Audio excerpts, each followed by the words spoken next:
For most of the chronic ailments that people are suffering today in the world, the headquarters is in the stomach. Impurities gather over a period of time and you become dense both in body and head. It determines the way you think, feel, understand and experience life.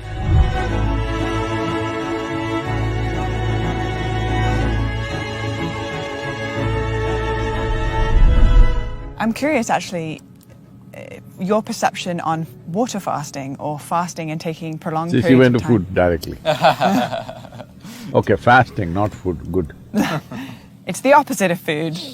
It's time away from food and the benefits, if you believe there are any benefits from allowing ourselves to take a reset and to renegotiate our relationship with food. See, this happened in Los Angeles. A cardiac surgeon drove his… he was little fascinated with his Ford Mustang. That was his car and he was little excited about it and one day it started coughing a little bit. So he took it to the local mechanic and said, some problem, please fix it. He said, yeah, doc, come tomorrow morning, it'll be ready. The doctor, before going to work tomorrow morning, he went there, but it was not ready. So he said, okay, come in the evening, it'll be ready. He came in the evening, it was not ready. He said, what's the matter? You said morning, I came. You said evening, I came, what is the issue? And the mechanic was in that kind of mood, he said, see, you're a heart surgeon, you also fix engines, I also fix engines, how come you're paid 10 times more than me? So the doctor looked at him and said, try to fix the engine when it's running, let me see. So human life and human body needs to be fixed when it's running, otherwise it's meaningless. All right, you're going to postmortem what's the point of that? We need to fix this body when it's running. If you want to fix this body when it's running, you must understand, because we're talking about something related to digestive process, these are the stages of this: ingestion, putting something inside; digestion, assimilation, excretion. These are four dimensions of food and the whole process. Ingestion, digestion, assimilation, excretion. Ingestion is happening in today's world just about any time, wherever they are, sitting, standing, any time of the day or night, people just eat because there's so much food. It was not like this ever in the history of humanity. But unfortunately, fortunately there is a lot of food, unfortunately, people don't know when to eat, when not to eat. As there are cycles in time, see, we know time only by cycles. If the planet spins one like this, one spin, we say it's a day. Otherwise you wouldn't know. If the moon goes around, we say 1 month. If we go around the sun, then we say 1 year. So our idea of time is essentially cycles. Our birth and death is also a question of cycles. Only because our mothers' bodies were in sync with the cycles of the moon, we are even born, otherwise we wouldn't be born. So our whole physical existence is cyclical. The entire spiritual process, you could go into that if you wish, essentially is significant because it's not cyclical. Because cyclical means you're going in circles. If I say you're going in circles, what does it imply? You're in a loop. You're not getting anywhere. Yeah. Usually if I leave you in desert where here there are some mountains, if there are no features, it's just sand, then people end up going in circles. That means you're not getting anywhere, that means you're lost. So the moment you are completely identified with your body and your psychological structure, you will start going in cycles. So in India, it's… in the yogic culture, it's very, very clear, this is called as samsara, that means cyclical life. So cyclical life, as good a merry-go-round it may be, if you arrange it well, it's a good merry-go-round, but you're not getting anywhere. Children can enjoy a merry-go-round. If all the adults are sitting in the merry-go-round and going round and round thinking they're traveling, very tragic, isn't it? So that's what happens. So the body is a cycle. These cycles are very connected with the planetary cycles, with the moon cycle, with the sun cycle, everything. Lunar cycle, solar cycles and the earth cycles are very important for the body. If one has the necessary awareness, they could observe on which day your body doesn't need food. Every other creature knows this. Unfortunately, human beings have forgotten because their thought process or their silly mind has superimposed every other sense they have in their system. If you observe your system, you will see on a particular day, you don't feel like eating. That day you should not eat. But no, you're at your friend's house, there is a party, you stuff yourself, even if your body says no, you stuff yourself. You see all the animals, even if you have a dog at home, on a certain day he refuses to eat, both dogs and cats. Have you noticed this? He will go and eat some blades of grass if it's available and puke and cleanses himself because he's conscious that ingestion is continuously happening, but digestion and excretion is not as efficient as ingestion.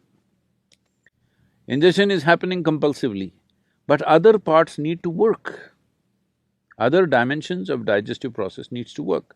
When we say digestion, digestion happens in the whole alimentary canal, not just in the stomach. And assimilation also happens across the entire alimentary canal. Now, excretion doesn't happen only through the alimentary canal, excretion needs to happen on the cellular level also. Impurities gather over a period of time and you become dense both in body and head. If you don't cleanse yourself, then it'll pile up over a period of time.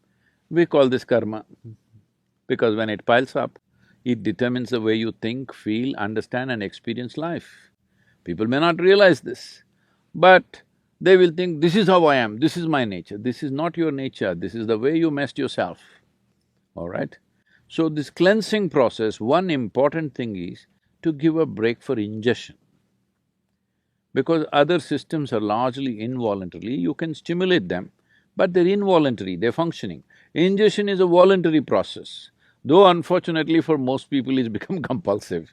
It should be a voluntary process, that is, I eat when I want to eat. When I decide I want to eat, I will eat. My hand doesn't decide when to eat. If there's anything, people are doing this all the time. I relate. I think if we leave a bunch of good chocolates around you, your hand will eat, not you. So ingestion should be a conscious process. To bring this consciousness, there are many methods. One is fasting. Simply denying yourself food and water could cause damage to the system. You must support it with the necessary practices. If you have the necessary practices, the need for food will come down. See, our energies are not coming only from the food that we eat. The sunlight, the air, the water, actually, if you… in the yogic sciences, we say, if you really keep your system well, 60 to 70% of your energy should come from these three factors: sunlight, air, water. Another 40% should come from the food that you eat. So naturally, amount of volume of food that you eat will compress. I must tell you about myself. When I was young, I'm a big eater. I never became big because my activity was immense. But today what I eat is actually 1/10 or less than 1/10 of what I used to eat at that time.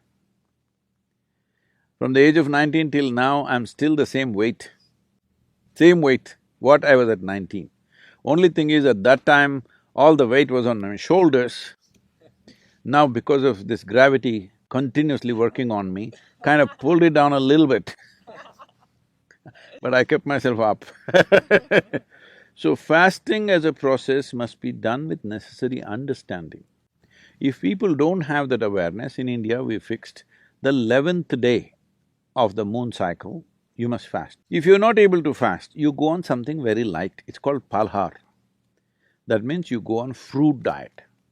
Because fruit is a substance which is over 90% water, and you must eat water, not drink water. This is the yogic science. As far as possible, you eat water. You always be conscious about the food that you're eating, what is the water content. Like a South Indian meal, if you eat, a cooked meal I'm talking about, if you eat, very easily 60–70% water. In fact, more. In some of the foods, it's much more. But now the food that you're eating here, you're eating bread, which was baked a month ago probably. Is that minimum? Even in so-called organic shops, it's at least a month or at least a week. Nobody is going and getting fresh bread and come, and anyway, the way the bread is baked, it doesn't have water in it, very, very little water. So of course you're compensating that with a bucket of Coca-Cola or something like that.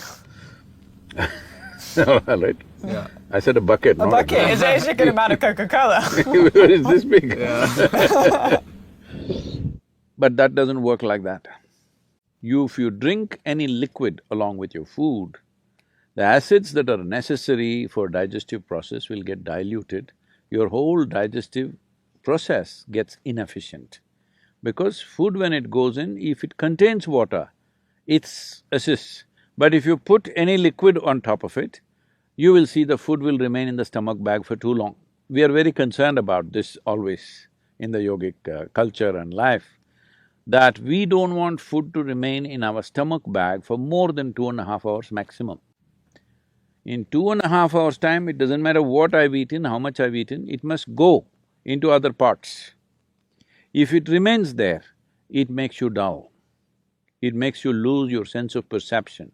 The level of perception, the keenness of perception is lost, which you notice if you eat food without Coke or coffee or tea or anything, you feel dull. It kind of pulls you down. Whole lot of people have developed a culture around it, after lunch they have to sleep. It's like you went to the gas station, you fueled up, then you can't start the engine because there is gas in the tank. So that's what it means.